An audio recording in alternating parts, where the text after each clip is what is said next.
छात्रों, आज हम पुनः घीशु और माधव के चरित्र की विशेषताओं को लेकर उपस्थित हुए हैं कि घीशु और माधव के चरित्र में और कौन कौन सी विशेषताएं परिलक्षित होती हैं। यद्यपि इससे पूर्व हम कुछ विशेषताओं का अध्ययन कर चुके हैं, उन्हें पढ़ चुके हैं। आज हम कुछ और विशेषताओं के विषय में जानेंगे। घीशु और माधव दोनों ही ये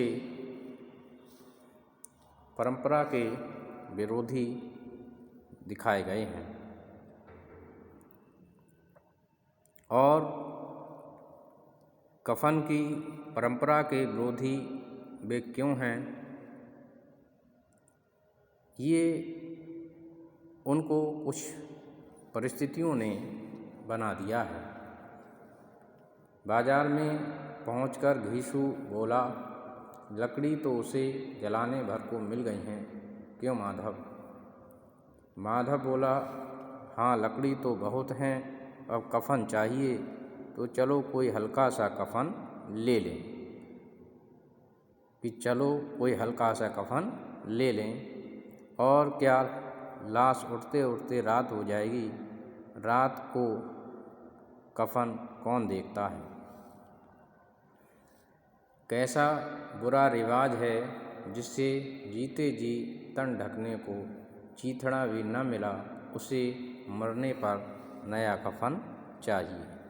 इन पंक्तियों में ये पूरी परंपरा और परिस्थितियों का उद्घाटन कर देते हैं कि व्यक्ति जब जीवित होता है तब उसकी अनिवार्य आवश्यकताएं भी पूरी नहीं हो पाती, और जब उसे कुछ आवश्यकता नहीं रहती फिर भी उसको नया कपड़ा देने का प्रयास किया जाता है। कफन लाश के साथ जल ही तो जाता है, और क्या रखा रहता है। यही 5 रुपये पहले मिले होते तो शायद दवा दारू कर लेते। अर्थात जब बुधिया प्रसव वेदना से पीड़ित थी, यदि ये राशि उनको पहले मिली होती तो शायद हो सकता है कि उसकी देखभाल भी अच्छे से कर सके, और हो सकता है कि बुधिया बच भी जाती। दोनों बाजार में इधर उधर घूमते रहे, कभी इस बाजार की दुकान पर गए और कभी उस दुकान पर। तरह तरह के कफन, रेशमी सूती देखे मगर कोई जचा नहीं, यहाँ तक कि उन्हें शाम हो गई। उसके बाद हम देखते हैं कि कफन और भूख, अर्थात जब व्यक्ति भूखा हो तो ऐसी स्थिति में वह जो है कफन को महत्व न देकर अपनी भूख को महत्व देता है, और जो है उन रुपयों को जो कि कफन लाने के लिए मिले थे अपनी भूख शांत करने के लिए उपयोग में लाते हैं। तब दोनों न जाने किस दैवी प्रेरणा से एक मधुशाला के सामने आ पहुँचे और जैसे किसी पूर्व निश्चित व्यवस्था से अंदर चले गए। यहाँ जरा देर तक दोनों असमंजस में खड़े रहे। फिर घीशु ने गद्दी के सामने जाकर कहा, साहू जी एक बोतल हमें भी देना। इसके बाद कुछ चिकौना आया, तली हुई मछलियाँ आईं। दोनों बरामदे में बैठकर शांतिपूर्वक पीने लगे। कई कुब्जियाँ ताबड़तोड़ पीने के बाद दोनों सुरूर में आ गए। माधव भी हंसा इन अपेक्षित सौभाग्य पर, बोला, बड़ी अच्छी थी बेचारी, मरी भी तो खूब खिला पिलाकर, आधी बोतल से ज़्यादा उड़ गई। घीशु ने 2 सेर पूड़ियाँ मंगाईं। चटनी, अचार, कलेजियाँ। शराब खाने के सामने ही दुकान थी। माधव लपक कर 2 पत्तलों में सारे सामान ले आया। 1.5 रुपया खर्च हो गया, सिर्फ थोड़े ही रुपए बच रहे। घीशु बोला, कफन लगाने से क्या मिलता, आखिर जल ही तो जाता। कुछ बहू के साथ थोड़े न जाता। माधव आसपास की तरफ देखकर बोला, मानो देवताओं को अपनी निष्पापता का साक्षी बना रहा हो। दुनिया का दस्तूर है, नहीं तो लोग बामनों को हजारों रुपए क्यों देते हैं? कौन देखता है परलोक में मिलता है या नहीं? बड़े आदमियों के पास धन है, भूखे हमारे पास फेंकने को क्या है? माधव भी हंसा इन अपेक्षित सौभाग्य पर, बोला, बड़ी अच्छी थी बेचारी, मरी भी तो खूब खिला पिलाकर। उसके बाद हम देखते हैं कि दार्शनिक दृष्टिकोण से युक्त घीसु यद्यपि पढ़ा लिखा नहीं है, फिर भी हर व्यक्ति का अपना एक दार्शनिक दृष्टिकोण अवश्य ही होता है। घीसु दार्शनिक भाव से बोला, हमारी आत्मा प्रसन्न हो रही है तो क्या पुण्य न होगा? माधव श्रद्धा से सिर झुकाकर तस्दीक की ज़रूरत से ज़रूर होगा। भगवान तुम अंतर्यामी हो, उसे बैठने वैकुंठ ले जाना। हम दोनों हृदय से आशीर्वाद दे रहे हैं। आज जो भोजन मिला है कभी उम्र भर न मिला, अर्थात जो रुपया कफन के लिए मिले थे उसके द्वारा उन्होंने अपनी क्षुधा शांत की भूख शांत की। भरपेट खाकर माधव ने बची हुई पूड़ियों की पत्तल उठाकर भिखारी को दे दी, जो खड़ा इनकी ओर भूखी आंखों से देख रहा था। घीसु ने कहा, ले जा खूब खा और आशीर्वाद दे, जिसकी कमाई है वह तो मर गई, मगर तेरा आशीर्वाद उसे ज़रूर पहुँचेगा। रोए रोए से आशीर्वाद बड़ी गाढ़ी कमाई के पैसे हैं। माधव ने फिर आसमान की तरफ देखकर कहा, वह बैकुंठ में जाएगी, बैकुंठ की रानी बनेगी। घीसु खड़ा हो गया और जैसे उल्लास की लहरों में तैरता हुआ बोला, हाँ बेटा, बैकुंठ में जाएगी। किसी को सताया नहीं, किसी को दबाया नहीं, मरते मरते हमारी ज़िंदगी की सबसे बड़ी लालसा पूरी कर गई।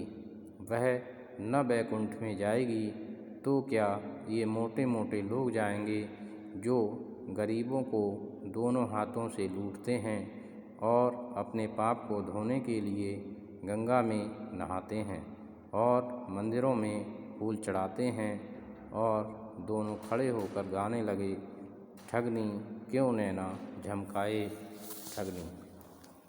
तो इसमें दिखाया गया है कि जो है घीसु और माधव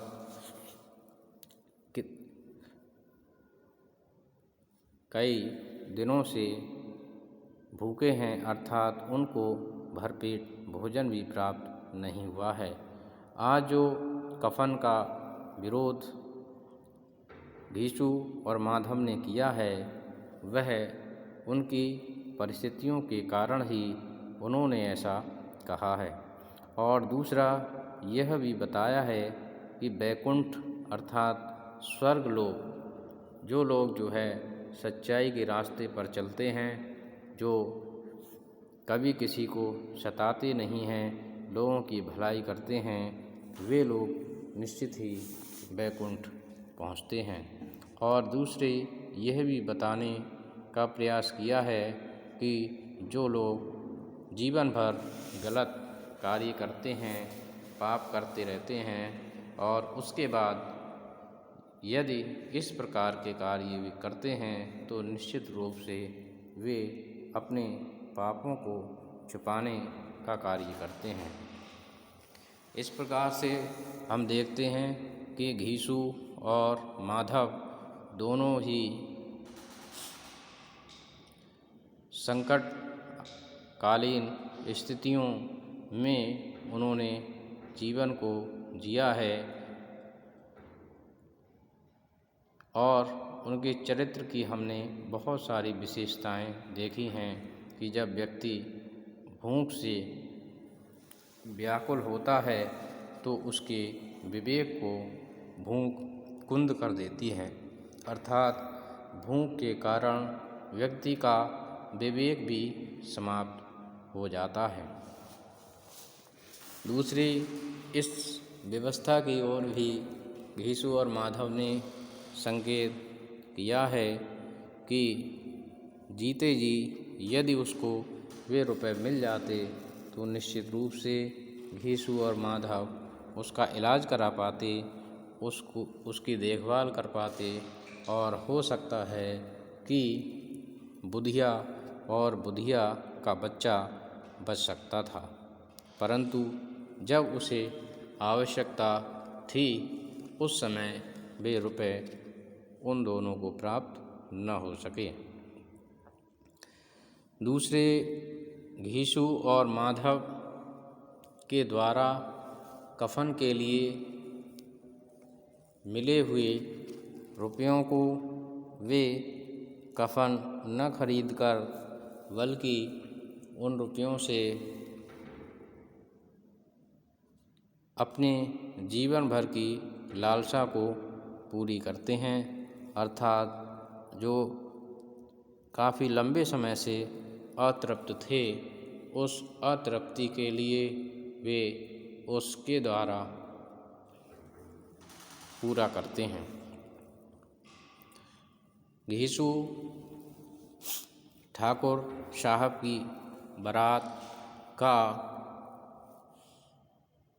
स्मरण करके अत्यंत ही प्रसन्न होता है, अतीत में एकदम जीने लगता है और वह उनके विषय में बताता है कि किस प्रकार से उनकी बारात में उनको भरपेट भोजन प्राप्त हुआ था और आत्मा की तृप्ति उनको हुई थी और वैसा भोज उसको पुनः कभी प्राप्त न हो सका और उस ऐसे भोज की तलाश में वह घीसू और माधव दोनों ही प्रतीक्षारत रहते थे और जब भी उन्हें अवसर मिलता था, चाहे विवाह हो, चाहे क्रियाकर्म हो, कोई भी कार्यक्रम हो, कोई भी अवसर हो, घीसू और माधव यही कोशिश करते थे कि उनको भरपेट भोजन मिल जाए। और जो लोग इस प्रकार से गरीब लोगों को भोजन नहीं देते थे, नहीं मिल पाता था, तो उनकी दृष्टि में वे लोग कंजूस और किफ़ायती हैं। तो इस प्रकार से हम देखते हैं कि घीसू और माधव परिस्थितियों के मारे हैं, शोषण चक्र में फंसे हुए हैं और वे किसानों को देखकर थोड़े से समझदार भी हैं कि जिस प्रकार से किसान इतनी मेहनत करने के बाद भी बहुत अच्छा जीवन व्यतीत नहीं कर पा रहे हैं और वे जो है इसीलिए दूसरे लोगों की बेगार भी नहीं करते। तो मैं समझता हूँ छात्रों कि आपने इसको समझा होगा। धन्यवाद।